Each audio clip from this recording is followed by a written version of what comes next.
Zora Neale Hurston was born on January 7th in the small town of Notasulga, Alabama. Her mother, Lucy Potts Hurston, died when Zora was a young child. Her father, John Hurston, was a carpenter and a Baptist preacher. By the time Zora was 8 years old, she took a great interest in writing poetry. However, her father John disapproved of any reading or writing of any kind, for he thought that it was the devil's work. He was determined for Zora to become a missionary instead. When her mother died, Zora was 13 years old. Her father decided to send his children to boarding school. This was an especially devastating event for Zora because her mother was the only one who encouraged her dream, never ceasing to tell her children to always jump at the sun. Zora was rather enthusiastic about this. She desired to gain an education in order to pursue her dream of becoming a writer. Despite the circumstances, Zora decided to leave her hometown in 1917 to pursue her dream of becoming an acclaimed author. She attended Morgan Academy in Baltimore to finish high school and successfully finished in June 1918. Zora went on to attend Howard Prep School and Howard University to earn her associate's degree in 1920. While attending college, Hurston began to publish the first of her many works to come.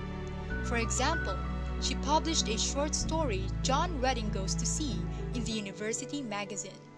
Hurston also submitted some of her work to the Opportunity Literary Contest. In 1925, Hurston began attending Barnard College to expand her education to the field of anthropology. She studied under Franz Boas, who brought her to New York to be a part of the field study. When Zora was studying in New York, she met several very influential authors of the time, including Langston Hughes. They became close friends and together were the prominent authors of the Harlem Renaissance. However, a falling out between them occurred between their collaborative play Mule Bone. By 1935, Zora had published several short stories and articles, as well as a novel, Jonas Gordvine, and a well-received collection of Black Southern folklore, Mules and Men. But the late 1930s and early 40s marked the real zenith of her career. She published her masterwork, Their Eyes Were Watching God, in 1937. Tell My Horse, her study of Caribbean voodoo practices, in 1938. And another masterful novel, Moses, Man of the Mountain, in 1939. When her autobiography, Dust Trucks on a Road, was published in 1942, Hurston finally received the well-earned acclaim that had long eluded her. That year, she was profiled in Who's Who in America, Current Biography, and 20th Century Authors. She went on to publish another novel, Seraph on the Swaney, in 1948.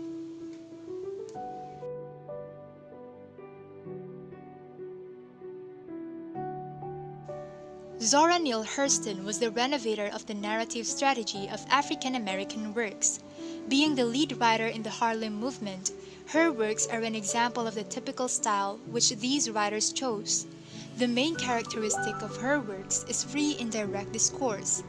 This term is employed to refer to the narrative style, which is a mix of the primary narrator, whose language is standard English. The secondary narrator uses Black vernacular. In her works, there are colloquialisms, spelling based on phonetics rather than following the standard spellings. There are regional aphorisms and uninterrupted passages of dialogue. There is a sophisticated use of figurative language by the omniscient narrator. In some of her works, the style of her novels is split, and this shows two different modes of storytelling. The storytelling is made intimate by the use of Southern vernacular. This use of vernacular also shows the authenticity of her works. Other techniques in which her distinct style relies are rhythm and choice of her words, metaphors, personification, and the use of biblical imagery enrich her works. Her novel Their Eyes Were Watching God is a typical example of these writing features. Though she was educated at different places, her works were greatly influenced by the background from which she came. The religious folk tradition and its impacts are clearly seen in her works. Her fictional and non-fiction works show a great inclination towards Baptist religious tradition. An example is thus Tracks on a Road, where the persona is close to the preacher. The narrative adopted by the persona looks like a sermon. She not only incorporated oratorical skills of the preacher, but the histrionic skills as well. There is an oral quality in her works, and that is a feature essential to sermons. Much of the action in her works is described through dialogue, and these renditions are close to the performance. Her works have humorous quality, and this shows the vital relationships of her works with preaching. There are specific preaching conventions used in her works. This includes conversions and visions. The motives in her works are parallel to religious tradition. In short, her works are a reflection of her religious background. There is a clear ambivalence in Zora's most famous work, Their Eyes Were Watching God. The discrepancy appears between the first reading of the text and the current idolization. There are suspicions based on ideological agendas and strained elaborations. This novel is provocatively compelling, original, and inventive, but still, the text is not fully realized and completely finished. Due to no rigorous editing, there are technical uncertainties, fertilely ambivalent thinking, and self-contradictions. The contradictions are mainly due to her personal life. The polarities lead to a tug-of-war between different ideas. This makes the novel complicated and creatively enriched. This ambivalence is named by feminist critics as the modern Black feminist masterpiece, because of the war between female individual and society. Critics disagree over the consequences of the ending of the novel. Some see Janice's step as liberating, while the others see as losing her independence. Some critics see her ambivalence as the disassociation from her native culture and community. From the third-person narrator in her work, Their Eyes Were Watching God, it is evident that the protagonist has not yet achieved her freedom. The single recurrent rhetorical convention in this work is personification. She has attained her literary voice through the use of the techniques of projection and personification. In her works, she tried to subvert the male storytelling tradition with the use of a female voice. She depicts the politics of gender in a non-didactic way, using the exposition of the inner self. Through her use of personification, she has changed the usual perception of things and places. In contrast to other African American writers, she has treated gender issues unorthodoxly and non-conventionally. Influenced by her folklorist inclination, the only mission that she pursues is the self-determination of Black women. Critics believe that her work, thus Tracks on a Road, gives an incomplete representation of her views. This is a quasi-autobiographical work and gives glimpses of her life and assertions. She has used a language of concealment, which paradoxically is a language of revelation. According to critics, her technique of concealment is prosopopeia. This technique is evident in her autobiography, 4 novels, anthropological treatises, and short fiction. There are metaphors of judgment and retribution in her works, which are again an assertion against the dominant patriarchy. She has offered a complex analysis of gender and race in her work, Mules and Men. In her works, there is a consistent struggle shown against her rich patrons who try to control the content of her works.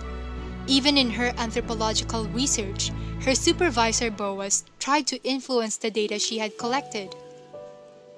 He tried to make her an instrument for collecting data rather than letting her be a researcher. She has her anthropological views, which she expressed in Mules and Men. The views are clearly conflicting with the norms of society and non-conformist. She used humor to present the analysis of society. She used it to protect the critical commentary and social analysis from the eyes of her patrons and unsympathetic white readers. Through her laugh, she represents the suppressed emotions, and this works as a symbol of resistance. She changed the traditional form of reaction and made everyday things symbolic of reaction. Thus, the subtlety of this reaction doesn't offend the readers and conveys a complete message. In her short stories, she has used the same technique where the protagonist doesn't openly defy their masters. Instead, they use cues and clues to refer to oppression. Some of her stories appear racist, but in fact, these are subversive social commentary. Zora's last novel, Seraph on the Swaney, is one of her most marginalized works. This work explores the reasons for what makes a man or woman do specific things regardless of their color. In this work, she has abandoned the source of her unique aesthetic, which is Black cultural tradition. This work is an attempt to please the white readership by portraying a romantic patriarchal narrative. In this novel, the milieu is white, and this seems a backdrop of the defiance of oppression of Black females. In contrast to her other writings, she deviates from her usual course in this novel. The Freudian concept of jokes and their explication can be used in this novel to understand its meaning. In this work, the tendentious joke exploits the loophole on the enemy that she wants to expose. Thus, the joke is used as a source of ridicule in this white-faced novel. This novel was a failure in the market because it mixed black and white in American society, which was not much acceptable then. During her research in Haiti, Zora became interested in voodoo culture, and its influences are evident in subsequent works. There are various symbols, rituals, and signs which represent the voodoo. Their Eyes Were Watching God is the work that has the most significant number of voodoo influences. Through the use of voodoo imagery, she has analyzed the relationship between migration, identity, and culture of the African diaspora in the American continent.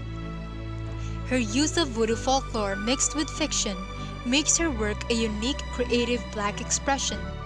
Drums and jungles were the stereotypical representatives of voodoo culture, but she extended the voodoo imagery beyond this too.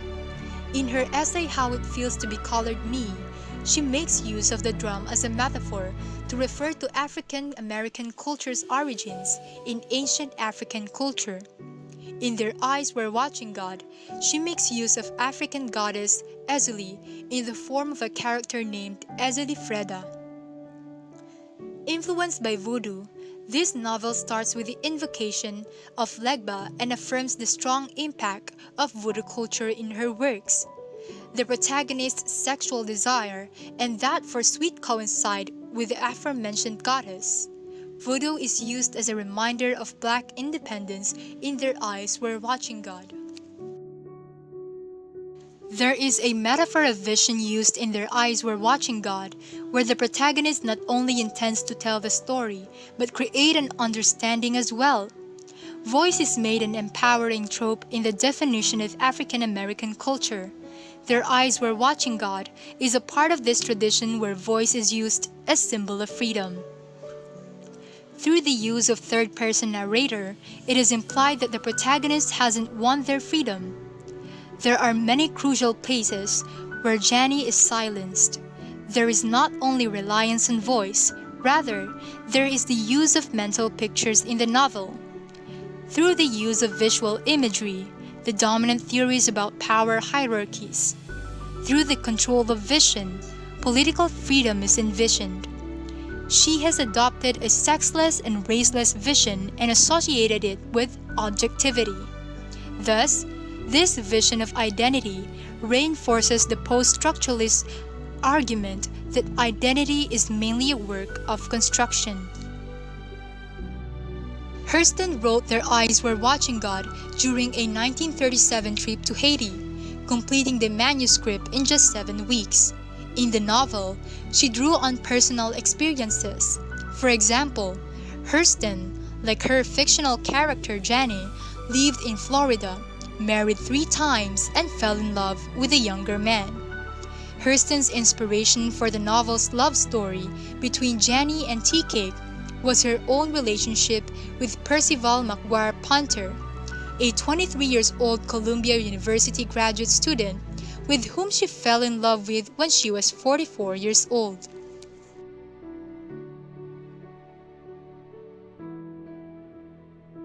Their Eyes Were Watching God by Zora Hurston is considered one of the greatest novels of the 20th century, the most widely read and highly acclaimed novel in the canon of African American literature. The novel has been adapted into many different formats, including theater shows, films, and radio serials. The novel centers on the story of Janie Crawford, her experiences in her 3 marriages, and her journey of self-discovery. Janie is raised by her grandmother, only known in the novel as Nanny. She lived first in a house in the backyard of a white family, the Washburns, and then moved into a house Nanny owned. Before the Civil War, Nanny had been a slave near Savannah, Georgia, and had a daughter named Leafy. After slavery was abolished, Nanny was hired to care for the Washburns' grandchildren. Janie's mother, Leafy, was raped when she was 17, gave birth to Janie, and ran away. Nanny raised her granddaughter along with the Washburns' grandchildren. When Nanny sees Janie become closer to a boy, she thinks that it is time for Janie to get married. Nanny wants to protect Janie from having a child out of wedlock, which she and Leafy had experienced. So at the age of 16, because of Nanny's urging, Janie reluctantly agrees to marry a local potato farmer, Logan Gillicks, whom she does not find the love she thought she would. Logan treats Janie like a child and expects her to obey him at all times. But Janie is strong-willed and wants more out of life, especially since she is young. They do not understand each other, which is why they can build a strong relationship. In the following year, Janie met a handsome man named Joe Starks, who promised her a better life. Janie decides to leave Logan and move to Eatonville, Florida with Joe. Starks is an ambitious man with big dreams, and after they get married, Starks puts his plans into action, and together, they build a successful community. But Joe, like Logan, has very rigid definitions of gender roles, and they have a rough relationship. After being married for 20 years, Janie and Starks grow apart. Eventually, Starks becomes ill and dies. After Joe's death, Janie finds a deep and thrilling love with a younger man, Tea Cake. Despite their age differences, Janie and Tea Cake forge a strong relationship. Tea Cake encourages Janie to learn new things, and with her 3rd marriage, Janie finally begins to understand the nature of love and who she is. However, this happiness didn't last for long. A hurricane hits their area. During the storm, a rabid dog threatens Janie. Tea Cake saves her, but in the process is beaten by the dog. After several weeks, Tea Cake comes down with rabies. He becomes so irrational that he tries to shoot Janie. Janie is forced to shoot him to save her own life. After Janie kills her husband, she is put on trial for murder the same day. but found not guilty by the jury. Acquitted of murder after killing tea cake to save herself, Janie decides to leave the Everglades and return to Eatonville. At the conclusion of the novel, Janie finishes telling her story to her best friend, Phoebe, reminiscing memories of the people, places, and her experiences. She realizes that she has found peace at last.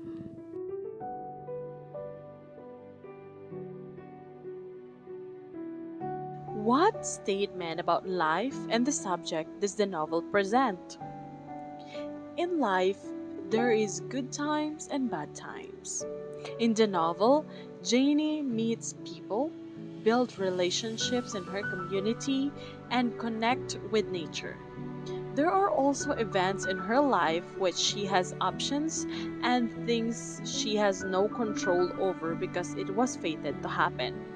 For example, the judgments of the people, feeling sad, weak, and empty. These are the emotions and thoughts that Janie can absorb or disregard. However, the deaths that might be due to old age or accidents, even natural disasters just like the hurricane, these are the events which we cannot maneuver at all. These are all the reality in our existence. And we should be strong enough and trust God in facing this kind of human challenges. Moreover, we have witnessed how brave Janie is. She is not afraid to take risks in the search of her happiness and self actualization. She leaves Logan that treats her unfairly to see what the world with Jody could offer and boldly ignore the judgment of the town folks when she leaves the Eatonville with tea cake to explore the simple life that tea cake could give her. In this novel, we learn that there's nothing can beat God's plan or God's will, just like Janie meets tea cake who makes her reach the cloud nine that she never felt in her previous relationships. We also recognize our mortality that we humans face sickness and death, and only God can take away and extend our lives. How can we relate the themes to our contemporary world? Their eyes were watching God have a lot of things to offer. These are the four themes that are highly visible in the novel. The first two are gender roles and racism. We are still experiencing the never ending competition of greatness, power, about who's wealthy, who's better, who bags more respect, and who can do more of this and that. Gladly, in this modern world, men and women with different jobs, colors, and socioeconomic status has more platforms to exhibit their strengths and hone their weaknesses. Even raising awareness in different advocacy is even easier through technology. Third, we have aspiration, love, and independence. More and more people set big dreams, craving for successes, and finding love, just like how people, especially the youth of today, who are into or searching for relationships. Youth of today are deeply wanted to be free and become independent. We have the youth who loves to explore and take risk to satisfy their desires and ultimately to find their happiness. This is like Janie's character who wanted to have voice and be herself. Lastly, we have power and jealousy. Sadly, today still numerous people are seeking power. Like how seems everyone like to join politics, right? Or how the fast growing content creators to influence We also cannot avoid the people who easily judge the other without knowing them well. Just like the trend today, the so called marites, the human CCTV in every street. Kidding aside, but that's the reality. This jealousy leads to envy, hatred, and worst, may result to broken relationships or chaos. All these issues are still existing in our society from the moment this was written in 1937. Moving on, as a reader in the 21st century, this novel brings countless lessons. First, wealth cannot always guarantee to pay our worth and fulfill our happiness. Second, we should see ourselves as equal to our opposite. Accepting the beauty of diversity will help us build a strong relationship with our fellow men. Third, we also learn that marriage or having relationships should not be our resort to make us happy and feel safe or insured. We need to reconsider few things such as first, marriage is a long-term commitment. Second, it is our responsibility to grow and make ourselves happy and fulfill our desires. Lastly, above all, we should learn and grow from our experiences. How does the author's style support the development of the themes? This novel follows a linear narrative and uses flashbacks to chronologically tell the story. The point of view of the story follows a first person point of view, which Janie narrates the story, and it was mixed with third person omniscient point of view, as Hurston gives us an idea of what the characters think and provides further information. Moreover, I believe that Janie, the main character, is a dynamic character as she changes over time depending on her relationships and environment. She became an independent, stronger, and braver woman towards the end. Hurston's style and character development helps build up the themes such as for gender roles, Janie's grandmother believes that rich man ensures the future of her granddaughter, which greatly affects Janie's life and situation. As Janie interacts with other characters, it changes her personality, feelings, the way she thinks and acts. Now, the readers discover Janie's struggle about racism in her youth, the judgments of her neighbors, the maltreatments of her first two husbands, and her aspirations. If Hurston set Logan's character just like Tea Cake, who loved, valued, appreciated, and cared for Janie, Janie might stay and be happily contented to be with him, and Janie might strongly refuse the opportunity that Judy could give her the time they met. Therefore, we can see here that characters' attitude towards Janie greatly affects the development of the themes.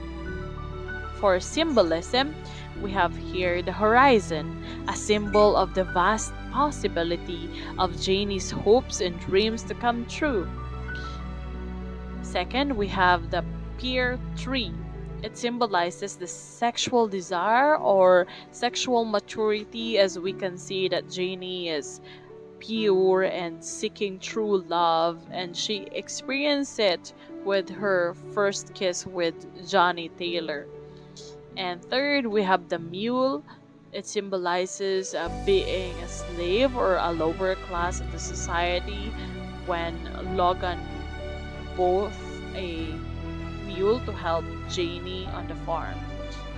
Fourth, we have checkers, which symbolize the fairness between Tea Cake and Janie in their relationship. But of course, competition might also present between them since Janie, when the two met, is already a well-off woman, unlike Tea Cake who has a low socioeconomic status. Lastly, we have the hurricane. It symbolizes the natural struggle of human beings and it cannot be controlled. This was the event where the leading characters doubt if God is really existing. To sum it up, at the end, we see that Janie finally found her true love and be able to experience the real happiness. And no situation, no money, no wealth, no race, nor age or status could stop the two person who are meant for each other.